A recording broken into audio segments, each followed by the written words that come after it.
Hello बच्चा party, कैसे हो। स्टोरी टाइम कहानियाँ जो जीना सिखाए में आप सबका स्वागत है।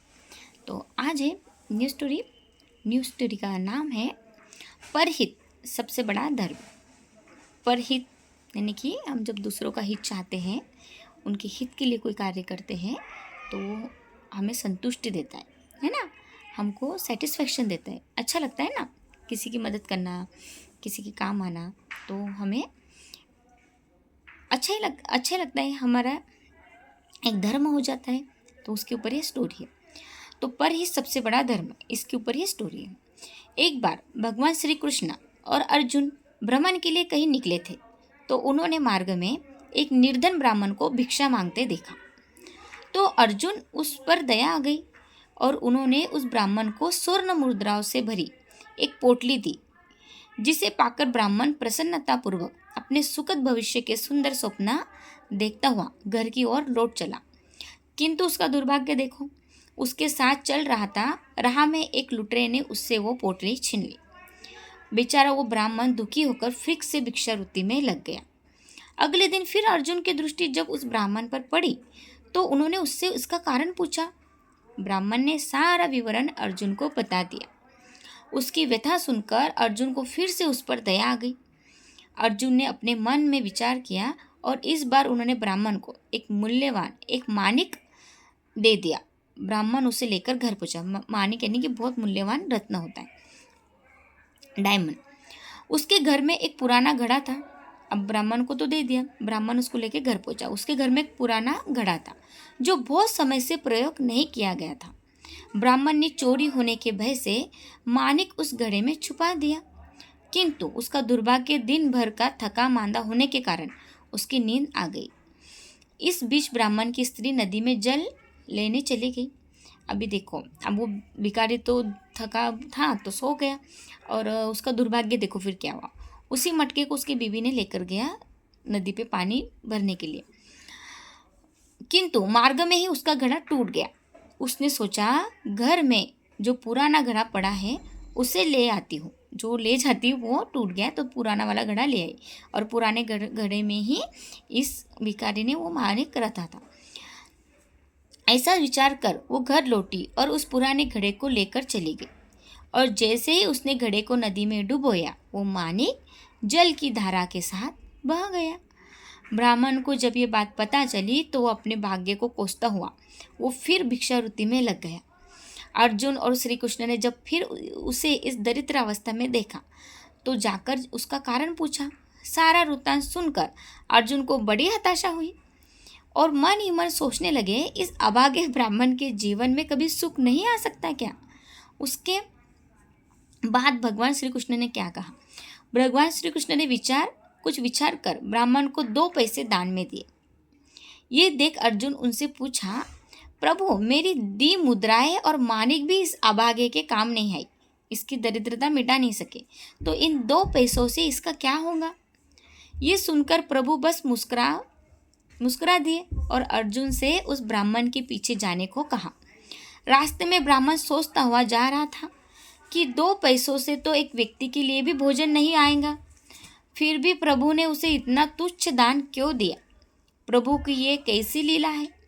ऐसा विचार करता हुआ वो चला ही जा रहा था कि उसकी दृष्टि एक मछुआरे पर पड़ी।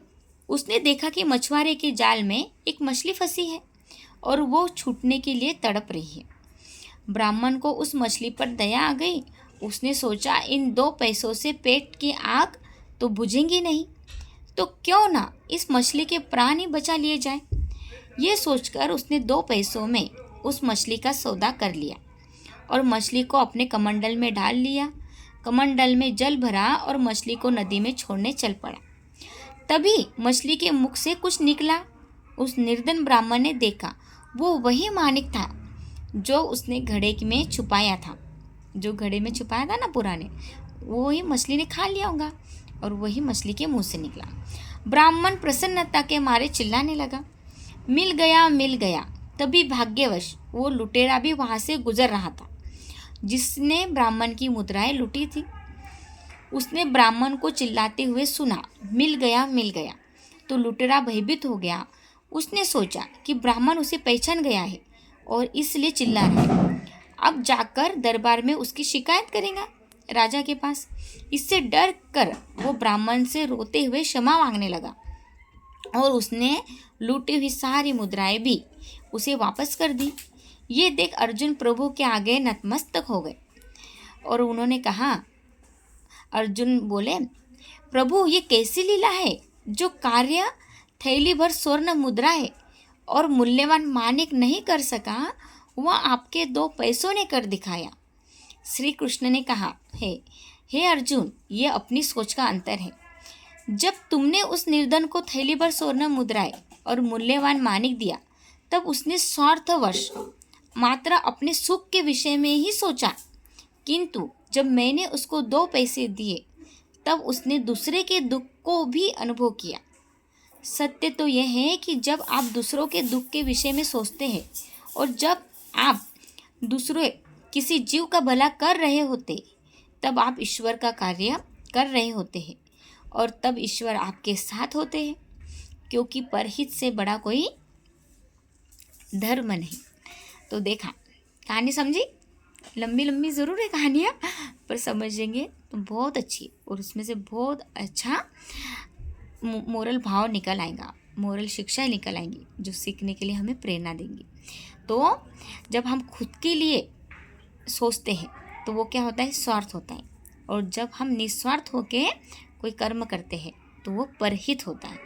तो जैसे उस भिखारी ने, उसको थैली भर झोला मिला, एक मानिक मिला, तो उसे लगा कि मेरा तो पूरी दरिद्रता चल जाएगी, मेरा भाग्य उज्जवल हो जाएगा, मैं सुखों से भरपूर हो जाऊंगा, अमीर हो जाऊंगा। ये सोच के उसने वो ले जा रहा था अपने घर। पर क्या हुआ, वो लुटेरे ने वो लूट लिया, है ना। वो मानिक को भी रखा तो वो भी नदी में बह गया। पर जब वो 2 पैसे कृष्ण जी ने उसे दिए तो वो 2 पैसों से विचार उसको खुद के लिए कुछ नहीं आया। उसे पता था ये 2 पैसों से मेरा पेट ही नहीं भर सकता, तो मेरे क्या काम आएंगे। तो उसने वो 2 पैसों का क्या उपयोग किया, उस मछली को 2 पैसों में खरीद कर उसे जीवन दान दिया, है ना। और उसी जीवन दान दिया मछली को उसके मुंह से वो मानिक निकला। और फिर जैसे उसने मिल गया बोला, तो वो लुटेरा भी वही था, तो उसने भी सब कुछ उस ब्राह्मण भिखारी को वापस कर दिया। तो जब हम दूसरों के बारे में कुछ अच्छा सोचते हैं तो हमारे बारे में भी कुछ अच्छा होने वाला होता है। तो हमेशा अच्छा सोचेंगे, अपने लिए तो सोचना ही है, पर पहले दूसरों के लिए भी अच्छा सोचना है। तो हमेशा अच्छा सोचो और अच्छा कार्य करो, क्योंकि अच्छा करने वाला वो बेटा है और वो आपको देखते रहता है। आप जहाँ कहीं से भी कुछ भी करते रहते तो आप उसकी निगरानी आपके ऊपर ज़रूर होती है। वो अद्वितीय शक्ति, वो सुप्रीम पावर हमेशा हमें देखते रहती है और हम उसकी निगरानी में होते हैं। तो आप अच्छा कार्य करोगे तो आपके साथ भी अच्छा होगा और आपको भी उस अच्छाई का फल ज़रूर मिलेगा। तो परहित सबसे बड़ा हित है। तो ऐसा धर्म हमें करना है जिससे हमारे कारण किसी को कोई तकलीफ ना हो और ना ही कोई परेशानी हो। ठीक है, स्वस्थ रहो, मस्त रहो, बाय।